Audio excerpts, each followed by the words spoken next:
While you were sleeping, the best players in the women's game were in action in China. Find out how Sung-Hyun Park performed in her debut as world number 1. And how did the Jutanagarn sisters play paired together in round 1 at the Blue Bay LPGA?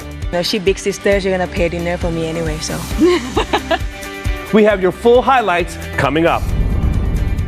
Plus, our travel expert will be bringing you the story of a small town in Ireland about to make a big move as a golf destination.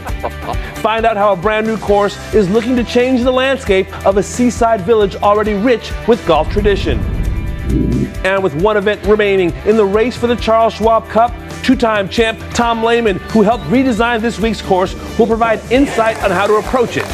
And David Toms will be joining us live to preview the Schwab Cup Championship, as well as reveal the new PGA Tour Champion schedule for 2018. All that and more on Morning Drive, Wednesday, November 8th, 2017.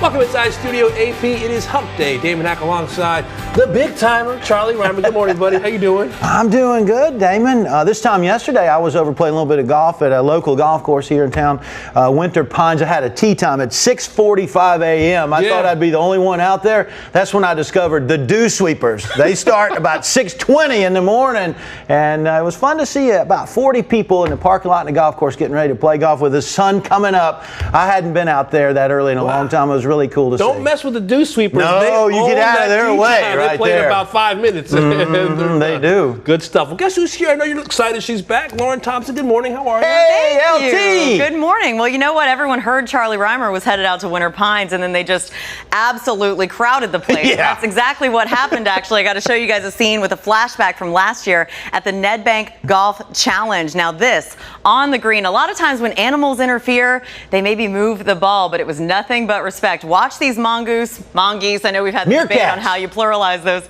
Meerkats, Charlie, come on. But they don't touch the ball, so hey, feel free. Proceed, gentlemen, and this coverage is going to start 3 a.m. Eastern time tomorrow, so I can't wait to see more wild action out there in Sun City, South Africa. Love it. Better a mongoose than a honey badger. Wow. Have you seen the videos of the honey badger? Yeah, They I don't was care. pretty impressed. Those little critters right there, I get those on the big green egg, little bit dry rub on it. That's some good eating right there, folks. They got more white meat on them than you might think. Moving on, happening now, yes, world number 1, Sung-Hyun Park. She made her debut, Charlie Reimer, at the LPGA, the Blue Bay, gorgeous golf course in China. And this is her debut. We've been talking about her all season long. She won the U.S. Women's Open. She won the Canadian Pacific Women's Open. Has a chance to sweep a slew of season-ending events. Opened with a 4-under par 68. A strong start as the world number 1. Charlie, let's go to the highlights. In case you missed it, while you were sleeping, we pick up the action. Sun Young Yu on the par 4 9th hole. Man, what a beautiful golf course. And if we look at you right here, she's in scoring position, ball a little bit above her feet, Damon. You know, that's going to make it go just a little bit left. She knew that, allowed for it, and played a beauty. She would finish alone at the top of the leaderboard at 7 under par. Now, everyone is chasing her, including Michelle Wie. This is a tough chip shot for the amateurs. This is off the green at 9. Yeah, pretty standard there for Michelle. She's a hard practicer. You imagine how many of those she's practiced in her life. I mean, it's got to be over 1 million of a shot, almost identical to that. Well done. Tough day for her, though. She finished at 1 over par. Lizette Salas playing very well. This is her chip shot from a similar spot. Lizette's just, I love her rhythm with her golf swing, on the greens, around the green. Look at her. She's even walking up there with the same rhythm that she has in her full game. A first round 67 for her. This is Shen Feng, one of the hottest players in the world. You know what? When the ball goes in the hole, it's like you just can't keep it out. And she is on a hot run right now, and when you're other end of that and the ball isn't going in the hole, anything you can do to make it go, and she's not familiar with that. How about this little pitch on the par 5, the 18th? Yeah, that wasn't a full shot, and that makes it a lot more delicate. You can see all the loft on that wedge. Well done. And this is Moria Jutanagarn playing alongside her sister, third shot from the fairway. Yeah, very different style of game than her sister. Her sister has a power game. Moria does not, but she's got great touch, and that was a beauty there. Finish her round at 3 under par. Now her little sister, Arya Jutanagarn, this is her second on the par 4 ninth. How about the compression there? I mean, she absolutely puts a thump on the golf ball. When you thump it that hard, that's the way it's going to react. She'd finish at 3 under par just like her sister. Now the world #1 Seung-Hoon Park, her third shot on the par 5 8th hole. You know, this is a shot that looked pretty simple, but she had a lot going on there. The ball was well below her feet. She had some water a little bit long and a little bit to the right, some slope going away from that water. Very well done. She would tap that in for birdie. Now the par 3 17th. Yeah, it looked like it maybe wasn't her best swing. You see her sort of holding that finish a little bit, but her hands are so good she was able to save it a little bit. The very best players can be a little bit off with a swing, but those hands just take over and make a swing that's a little bit out of sync work. And here is the leaderboard. You see Nayeon Choi, major champ. Good to see her playing well again. She's 2 back of the lead. There's Seung-Hoon Park, tied for 9th, 3 shots back, an opening round of 4 under par 68 for the new Rolex World #1. Time now, folks, for this LPGA Tour report presented by UL. And how cool is this, Charlie? The Jutanagarn sisters, we just saw them in the highlight. Arya and Moria paired together in round 1. You see the scores, 10 birdies between them, 20 pars. And afterwards, they caught up with Kate Burton. Both rounds of 69, well played. How was it playing together today? It was nice, you know, like keep making birdie, and then she make a lot of birdie, you know. Like have so much fun, especially front 9. I think I have like 4 birdie and she have like 4 birdie. Yeah, you were 8 birdies on the front 9, so that was very good going. Do you enjoy, how often have you had the chance to play with each other on the professional ranks? Not a lot, maybe twice. This should be a third time. Third time, but I have a great memory last time. I played with her in Mexico and I beat her in match play. So it's pretty good, right? Yeah, I mean, I'm not really enjoy that round. I really enjoy it today more, you know. Well, it's interesting that you did get to tee it up together today. And were you playing for anything? Were you playing for drinks tonight, dinner, anything at stake? Actually, I almost gonna ask her before the round, but I feel like, I don't know how I'm gonna play today, so just like not say anything. She just worried about gonna lose the match, you know. And you know, she big sister, she's gonna pay dinner for me anyway, so. I mean, yeah, always. You play different types of golf. You know, area you're slightly stronger. Couple of clubs less off the tee.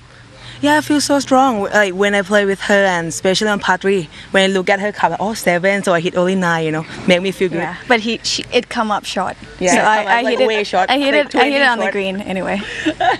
And you have more birdies on tour this year. Actually, I make more birdie than her today as well. It's okay. She didn't like that. Ooh, yeah, did not like this. I love the big sister, little sister sort of dynamic going right there. I mean, Moria basically runs the show, almost talks for Arya, completes her sentences, that sort of stuff. And I think Arya likes being the little sister. You know, big sister sort of takes care of her. What did she say there? She's paying for my dinner no matter what we play for today. But it's an interesting dynamic as you're starting to find out with your triplets. I'm an only child myself, but it is interesting. I mean, could you imagine all 3 of your boys playing professional golf, playing the same golf term, maybe even paired together? Will they survive? Right now, they're just tackling themselves on the basketball court, crying after someone doesn't like what someone said. You hurt my feelings. But this is an interesting dynamic. They both shot 69, and that might surprise some people. Maybe they thought you might try to beat the player so bad that maybe you got to get out of your rhythm a little bit. Well, another thing that's surprising, they are very different in terms of their personality, their style of play. You see them stand there together, their build.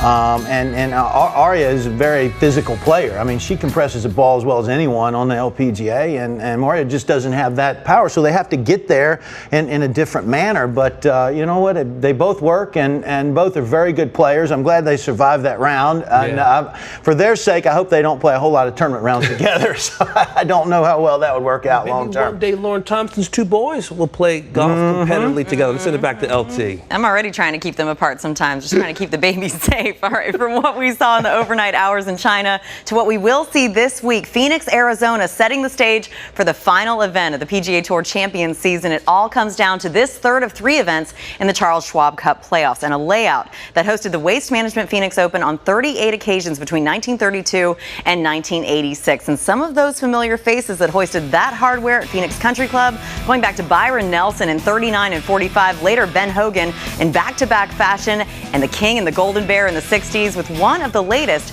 being Gentle Ben in 1979. Well, now it's your turn to better get acquainted before Friday's coverage as Vince Cellini gives you a look forward while taking you back.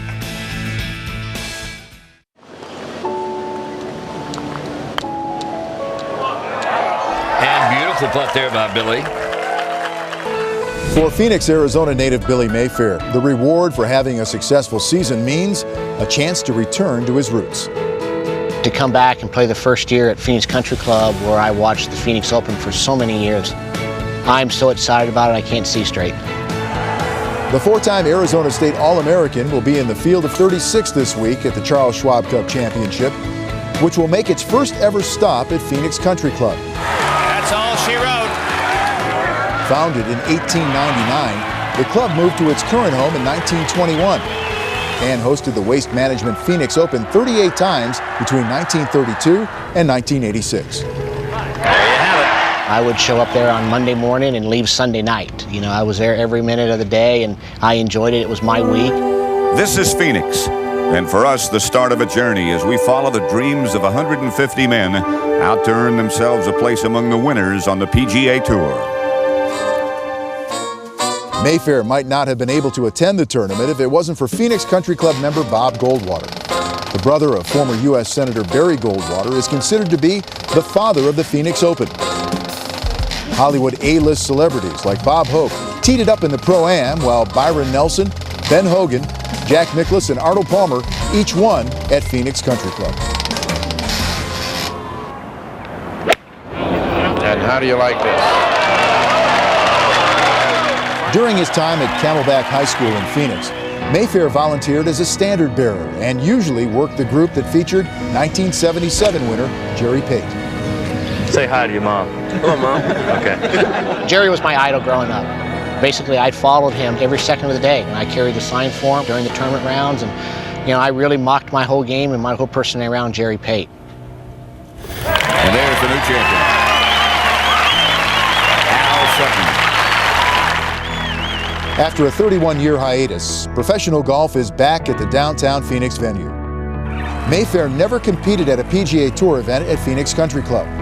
But the 50 and over circuit gives the hometown favorite a chance to be inside the ropes at the storied course that fueled his passion for the game. I think this is going to be huge for him. I mean, there's so many people in the Valley who went to the old Phoenix Open. And here they go. To go back to Phoenix Country Club and see the guys that used to watch us play there. Any place you can win is a thrill, but if I get to win in my own backyard, a place I grew up on, that would be really neat. Many more details that will play a factor. Be in the know for what it took to get there by tuning into Road to the Schwab Cup today, 2 p.m. Eastern Time, and again in prime time tonight at 8:30 p.m. Damon, take it away. All right, LT, also happening now, world number 10, Ricky Fowler, poised to make his PGA Tour season debut tomorrow at the OHL Classic. Mexico, Mayakoba, coming off a year with 5 top 3 finishes, including that win at the Honda Classic, career highs in birdie average, scoring average, and earnings, grouped with fellow PGA Tour winners Emiliano Grillo and Chesson Hadley. You see their tee time 7:30 a.m. Eastern Time. For a preview from Mexico, we send it out to George Savaricas. Let's check out some of the storylines to keep in mind as we get you ready for the OHL Classic at Mayakoba. There is some star power this year in Playa del Carmen. Ricky Fowler is making his debut in this event. Patrick Reed, another big name who will be a part of the field. As far as the defending champion, Pat Perez already has a win so far this season. He's up to 18th in the world. He said it's been an amazing journey considering last year at this time he was playing on a 15-start medical exemption. From Perez, who's a PGA Tour veteran, to a guy making his PGA Tour professional debut in Cameron Champ. If you remember that name from the U.S. Open at Erin Hills, he put on a driving clinic, averaging over 330 yards off the tee that week. He's getting ready for his first PGA Tour event as a pro. Unless he has a magical week, he is then going to go to the final stage of Web.com Tour Q School in December. Let's go back to the studio. All right, George, you may recall Brooks Koepka won the U.S. Open, but Cameron Champ won the driving distance category, averaging more than 337 yards a pop. Best in the field. This young man from Texas A&M in Sacramento, California, can absolutely move it. And finally, the inaugural Rolex Series nearing completion as a huge part of the European Tour's race to Dubai. In its first year, we've seen a lot of tremendous finishes, 6 events so far, increased purses, stronger fields, and a fantastic list of winners. We had Justin Rose making birdie on the 72nd hole in Turkey to win the Turkish Airlines Open on Sunday. 2 more events to go, and Rose trails Tommy Fleetwood by roughly 134,000 points. Rose skipping the net bank this week. He will be in Dubai for the DP World Tour Championship next week. As we look at the top 10 in the current standings, what a year for Tommy Fleetwood, a couple of wins. Justin Rose, the hottest player in the game off of wins in China and the aforementioned Turkish Airlines Open. Should be a great finish to the race to Dubai. Let's going to check out some social media coming from South Africa. We always see a lot of interesting safari photos. Let's see, this is Thomas Bjorn, 2018 European Ryder Cup captain. I hope those windows are closed. Look they at look that nervous. Unforgettable afternoon. Maybe they're looking for a mascot for That's Simba for the team right next there. year. Is that Simba? Interesting. Yeah. Might be Pumbaa. That is Simba. Simba was Simba. the lion, indeed. All right, what else do we have here? Ian James Poulter, monkey business. Who says it isn't fun? A little group here on the back of the range took a liking to a bag of nuts. Yes, they had a lot. I tell you what, Charlie, the monkey's going for my food, I'm going to let the monkey have it. They can have everything in my golf bag, I can tell you that. Yep. Which, by the way, when you play golf around monkeys, you better not have a Rolex in that bag because they'll get that too. Run with it. Scott Kismet there, Rolex series and a Rolex watch. Good stuff from the big timer, LT. Feeding that monkey also kind of looks like a nice low 5 there for Ian Poulter and some wildlife out in South Africa. Well, a few things coming up this Monday on Morning Drive. We're excited to welcome in a major champion and 13-time PGA Tour winner in his rookie year on the 50 and over circuit and about to play in the season finale for the first time, David Toms, as well as the PGA Tour Champions president, Greg McLaughlin.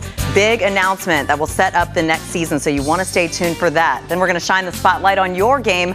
Do your nerves get the best of you when you're feeling the heat on the course? I think we've all been there. So today, our Golf Channel Academy Coaches Series welcomes PGA Master Professional from Paradise with proven techniques on how to prepare and be aware for pressure. It's all about how you set things up. Plus, her name has been making headlines after taking down fellow competitors by 4 strokes on the golf course and not being declared the victor. So hear what Emily Nash had to say last night on Golf Central, just in case you missed it. Well, we're also going to be talking travel with our pro on the topic as we say good morning to Matt Janella. Hey, Matty G. Good morning, LT. So good to have you back. Good morning to you. Coming up on today's show, I'm talking about my top 10 bucket list destinations for golf trips in America. And I'm breaking down 2 ultimate itineraries in 2 of those destinations, number 10 and number 9. Plus, we're going to Waterville. Hogs Head is a new golf course by Robert Trent Jones Jr. We take a much closer look. That and a lot more right here on Morning Drive. I'm happy to have LT back. Still Morning Drive. It is Morning Drive. It's Morning Drive. Ah.